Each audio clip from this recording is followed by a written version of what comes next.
8:10 a.m. and Milan Linate Airport is shrouded in thick fog, visibility down to 50 meters. Scandinavian Airlines Flight 686, with 110 people on board, begins its takeoff roll on runway. The pilots can barely see beyond the nose of the aircraft. They're accelerating 100 knots, 120 knots, 140 knots. The first officer says, V1, committed to takeoff now. But suddenly, 1,500 meters ahead, the captain sees a shadow. It's a Cessna citation jet, carrying 4 people crossing that same runway. The pilots think they're following instructions, but they have no idea they've made a fatal wrong turn. The Scandinavian plane is now accelerating at 270 kilometers per hour. The Cessna is directly in its path, and the captain has seconds to decide what to do. How is it possible that 2 aircraft are on the same runway at the same time? Who made the mistake? Will anyone survive what's about to happen? This is another story about warning signs being ignored for years and negligence leading to disaster. Today, I'm going to tell you the shocking story of the Milan Linate Runway Collision. I am Captain Jack Mercer. What you're going to watch now is the story from the perspective of a pilot who has lived and seen a lot in 25 years of experience. Welcome aboard.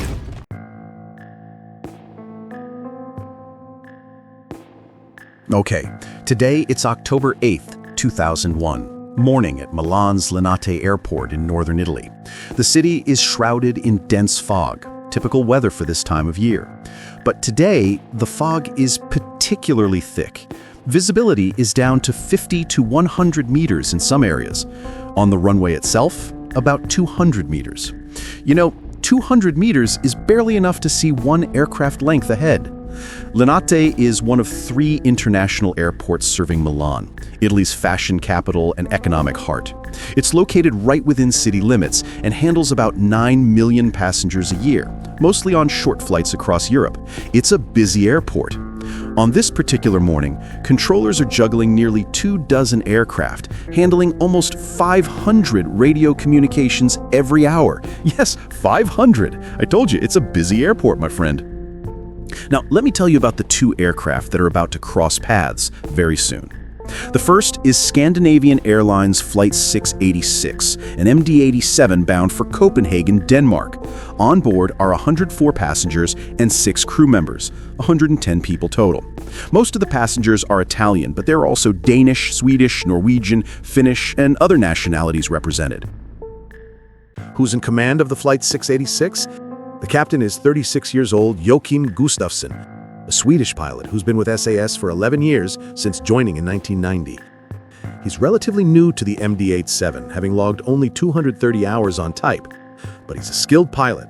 He has 5,842 hours of flight time, and his most recent simulator check in May gave him the rating Very High Standard. The first officer is 33 years old Anders Highlander.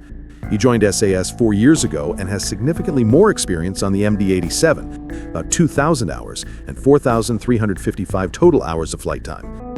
His most recent simulator check was just the previous month, rated above average. Yes, 2 very well-qualified pilots. You couldn't ask for better.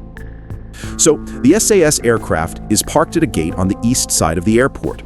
Now, across the runway, at the general aviation apron, sits the second aircraft, a Cessna Citation CJ2 business jet. Brand new. It was only registered the previous month. The jet had just landed at Linate a few minutes earlier and was preparing to take 2 passengers from Milan to Paris. This was a demonstration flight. One of the passengers is an Italian businessman being shown what the aircraft can do by the other passenger, a salesman for the manufacturer. The captain of the Cessna is 36-year-old Hans Königsmann, with approximately 5,000 total flight hours. The first officer is 64-year-old Martin Schneider, with roughly 12,000 hours of experience. Both pilots had been to Linate before, the captain 5 times, the first officer 7 times in the previous 2 years, so they should have been reasonably familiar with the airport layout, right? Well, my friend, familiarity doesn't always mean safety. You will see. Now here's what makes this situation particularly dangerous. Linate Airport desperately needs ground radar, a system that shows controllers the exact position of every aircraft as they maneuver around the taxiways and runway. In foggy conditions like today, ground radar is critical. Controllers can't see the aircraft visually, so they need technology to track them. And here's the kicker. Linate actually purchased a ground radar system back in 1994, 7 years ago, but it's still sitting at the airport in boxes waiting to be installed. An older system had been in use before, but it was decommissioned 2 years ago in 1999. So right now, in 2001, with thick fog blanketing the airport, the controllers have no ground radar at all. I'm telling you this because it's going to be a huge problem soon in our story. Talking about huge problem, I suggest you watch this episode here where a pilot got himself and everybody on board into a huge problem when he had the bad idea of letting his kid fly the plane. This is a crazy story, my friend. Okay, it's 7:55 a.m. and the ground controller gives the SAS pilots clearance to taxi to runway 36 right. The crew acknowledges and asks them to report when they've entered the main taxiway. The SAS aircraft begins moving through the fog. The pilots can barely see the taxiway markings ahead of them. They're following the yellow center line painted on the ground, trusting their instruments and the controller's instructions. 3 minutes later, at 7:58 a.m., the Cessna pilots, parked on the other side of the airport, request clearance to start their engines. They receive it. Around this same time, the SAS jet switches over to tower frequency for final takeoff clearance. From this point forward, the two aircraft are tuned to different radio frequencies, talking to different controllers. The Cessna is talking to the ground controller, and the SAS jet is talking to the tower controller. And just to let you know, this is completely normal procedure. But my friends, it means that neither crew can hear what the other is doing, right? So it's 8:05 a.m. and the Cessna receives its taxi clearance from ground controller Paolo Giacchetti. Delta Victor X-ray, taxi north via Romeo 5. Call me back at the stop bar of the main runway extension. Okay, let me break this down. The controller is telling the Cessna to taxi north from their current position onto taxiway Romeo 5. Then call him when they reach a stop marking before the main taxiway that runs parallel to the runway. This route should keep them well clear of the active runway, understand? The pilot reads back, "Roger, via Romeo 5, and call you back before reaching the main runway." Seems straightforward, right? Well, it's about to go very wrong. The Cessna begins taxiing. About 3 minutes later, at 8:08 a.m., they make a position report. Delta India Echo Victor X-ray is approaching Sierra 4. The controller is confused. "Confirm your position," he asks. "Approaching the runway, Sierra 4, the pilot responds. Now, here's where things get strange, my friend. The controller doesn't know where Sierra 4 is. It's not on his charts. It's not on his maps. He has no idea what the pilot is talking about. But instead of immediately stopping the aircraft and demanding clarification, which is what he should do when he doesn't know where an aircraft is, he just says, "Roger, maintain the stop bar. I'll call you back." You know, for a pilot, this is alarming. You don't let an aircraft keep taxiing around your airport while other planes are taking off. But the controller thinks the Cessna is somewhere else, somewhere safe. So he continues coordinating other traffic. And how about the SAS? The SAS jet is in the queue for takeoff, waiting behind other departing aircraft. The crew is going through their final checks, preparing for departure. Now, it's 8:08 a.m., and the ground controller, still believing the Cessna is on Romeo 5 to the north of the airport, clears them to continue. Delta Victor X-ray, continue your taxi on the main apron, follow the Alpha line. The Cessna pilot replies, "Roger, continue the taxi on the main apron, Alpha line, Delta Victor X-ray." The controller confirms, "That is correct, and please call me back entering the main taxiway." "I'll call you on the main taxiway," the pilot responds. Everything sounds routine, professional. But unbeknownst to the controller, the Cessna is not on Romeo 5 to the north of the airport. They're way further south on Romeo 6. When the Cessna pilot said he was passing Sierra 4, he was right here, on a completely different taxiway, heading directly toward the active runway. The Cessna continues taxiing along Romeo 6, expecting to reach the main taxiway soon. They cross a stop bar painted on the taxiway, a marking that means to pilots, do not proceed without clearance. But my friend, they keep going. So just under 2 kilometers away, the SAS MD-87 is lining up with runway 36 right. The tower controller's voice comes through. Scandinavian 686, Linate, cleared for takeoff 36 right. Wind calm. Report rolling when airborne, squawk ident. The SAS crew acknowledges. Cleared for takeoff 36 right, squawk ident when airborne. And we are rolling Scandinavian 686. The powerful engines spool up. The MD-87 begins accelerating down the runway. The pilots can see maybe 200 meters ahead through the fog. This is about 1 second of visibility at their speed. Right after this clearance is given, another aircraft inquires about the runway visual range. The controller replies that it's about 200 meters. The SAS jet accelerates. 80 knots, 100 knots, 120 knots. The aircraft is now 1,500 meters from the point where taxiway Sierra 4 intersects the runway. And at this exact moment, the Cessna is continuing its taxi along Sierra 4, approaching that same runway intersection. Now, let me be crystal clear about something here. Entering an active runway without explicit clearance is one of the most serious violations in aviation. It's called a runway incursion. You never, ever cross an active runway without hearing the words, "cleared to cross." The Cessna pilots have not been given explicit permission to cross the runway. That clearance can only come from the tower controller, not the ground controller, understand? And the Cessna pilots were never told to contact tower control. They were never told to enter the runway, but they're confused about their position. They think they're following instructions. They think they're where they're supposed to be. And in the fog, with poor taxiway markings and confusing communications, the Cessna pilots make a fatal decision. Now it's 8:10 a.m., and the SAS aircraft is rolling on to runway 36 right and accelerating. 146 knots. They're committed to takeoff. They can't stop now even if they wanted to. Rotate, the first officer calls out. The captain pulls back on the control column, the nose lifts, the main wheels are about to leave the ground, 1 second of visibility. That's all they have in this fog. But then, the captain sees a shape materialize ahead. Metal. Wings. An aircraft sitting right there on their runway. "What's that?" the captain shouts. He yanks back on the controls, trying desperately to lift the aircraft higher to clear the obstacle.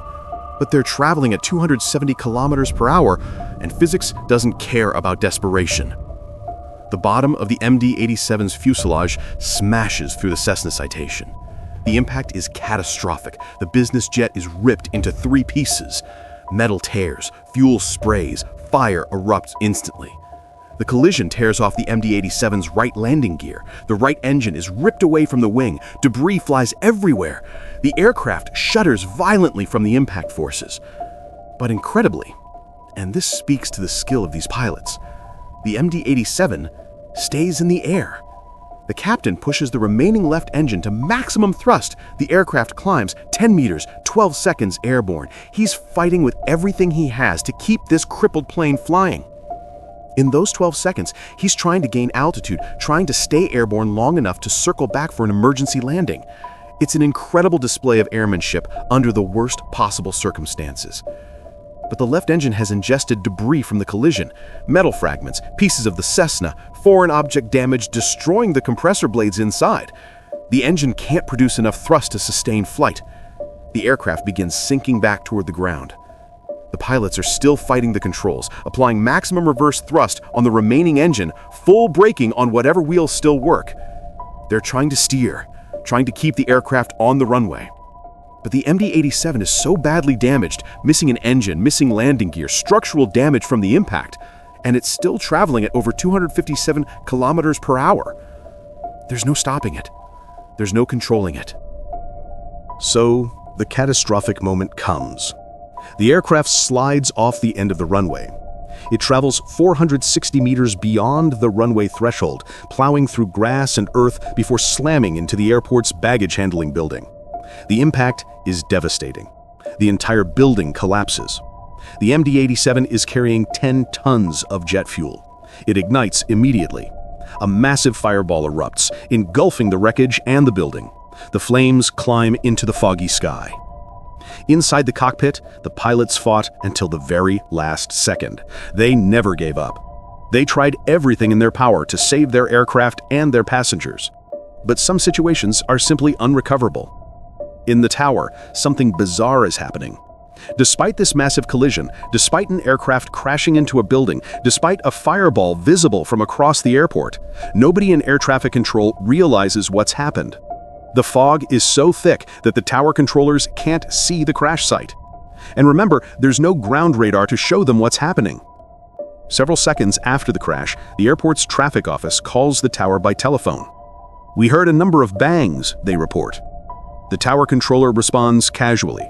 "We heard them in the tower as well, but it sounded like somebody climbing the steps to the tower."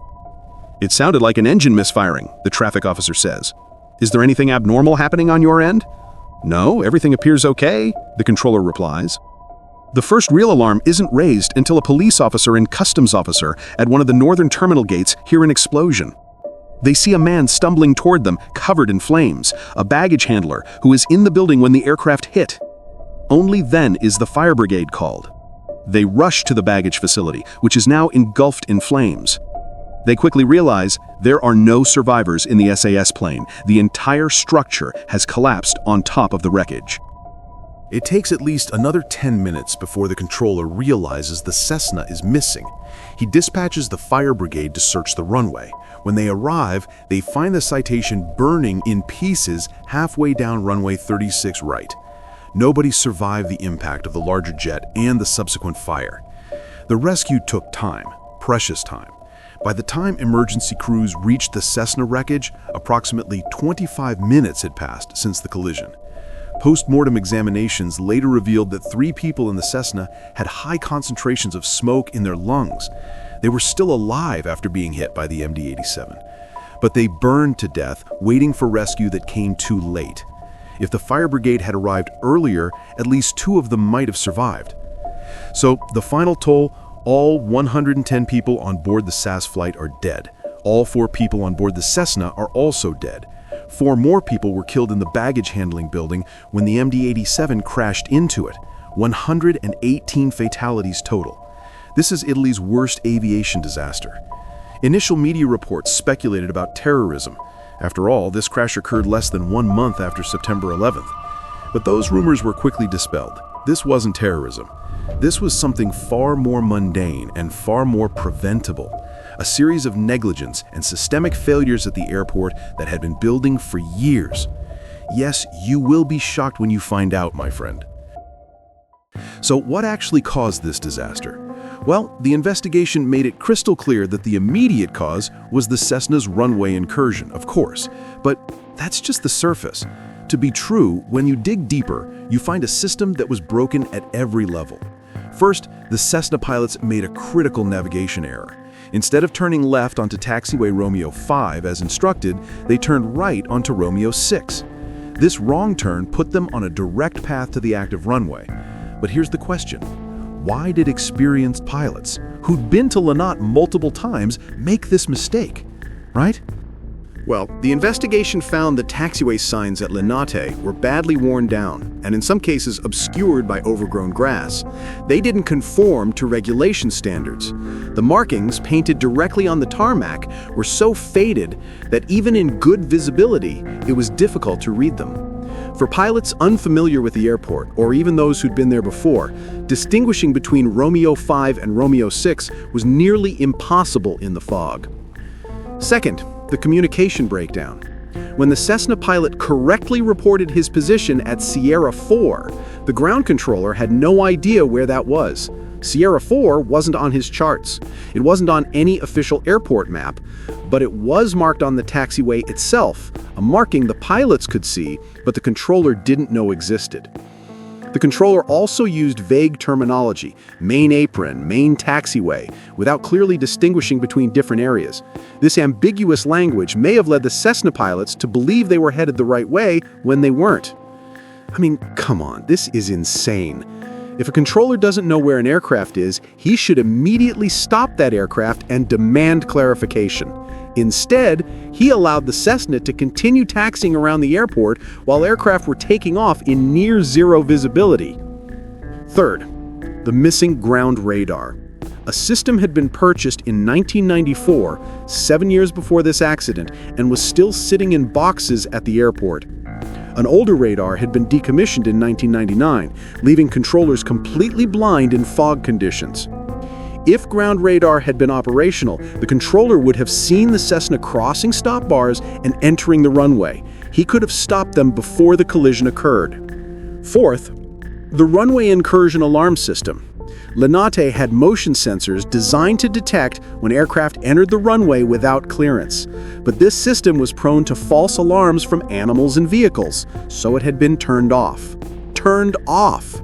The one technological safeguard that could have prevented this disaster was disabled because it was inconvenient. Fifth, and this is what really gets me.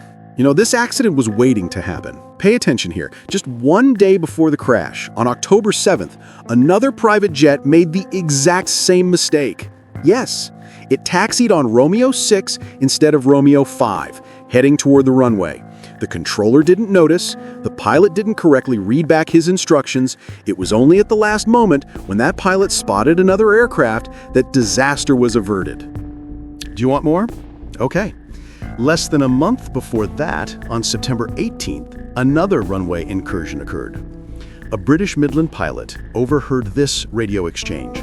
"Where are you going? You've entered the runway." "Oh, sorry. It's okay. There's no traffic at the moment." It's okay? It's not okay, my friend.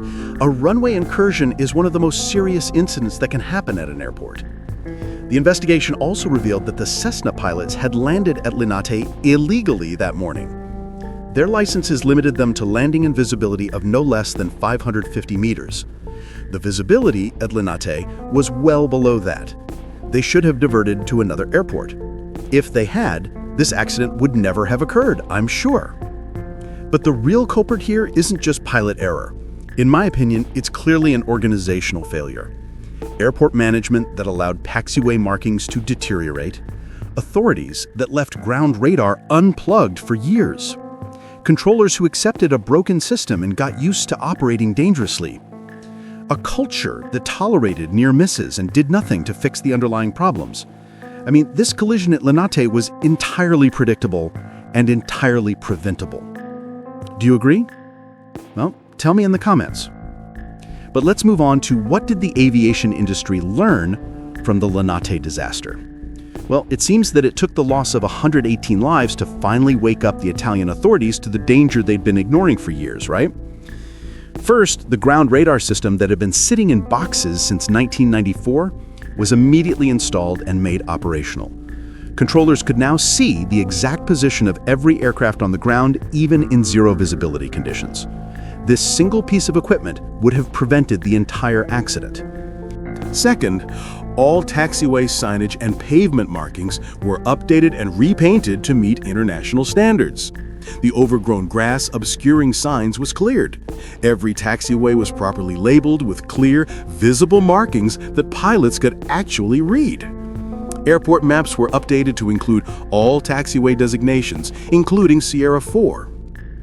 Third, the runway incursion alarm system was reactivated and properly calibrated to reduce false alarms while still detecting actual incursions. Controllers now receive immediate alerts when any aircraft or vehicle enters an active runway without clearance. Fourth, more stringent procedures were introduced for controllers and pilots when operating in low visibility. Clear, unambiguous terminology became mandatory. Position confirmations became standard. If a controller doesn't understand where an aircraft is, operations stop until the situation is clarified. Fifth, criminal prosecutions followed. So the ground controller Paolo Zacchetti and former head of the Air Traffic Control Agency Sandro Gulagno were sentenced to prison, 8 years and 6.5 years respectively, later reduced by 3 years. The debate was intense, you know. Should human error in aviation accidents be considered criminal? What do you think? Let me know. Well, many argued that Zacchetti was the 119th victim, a product of the system that failed him by not providing proper equipment and training. Do you agree or not? Well, the lesson for airports worldwide: don't accept latent failures. Don't get used to systems that don't work. Don't tolerate near misses without fixing the underlying problems. Because eventually, my friend, those failures will combine in exactly the wrong way at exactly the wrong time. So, since the reforms implemented after the Linate disaster, there hasn't been another collision at that airport. The changes worked, but they came far too late for 118 people who lost their lives that foggy October morning, and their families and friends, unfortunately. All right, if this story moved you, hit that like button and don't forget to subscribe. Stay tuned for my next episode, okay? Here is Captain Jack Mercer. Thanks for being my co-pilot today, and see you next.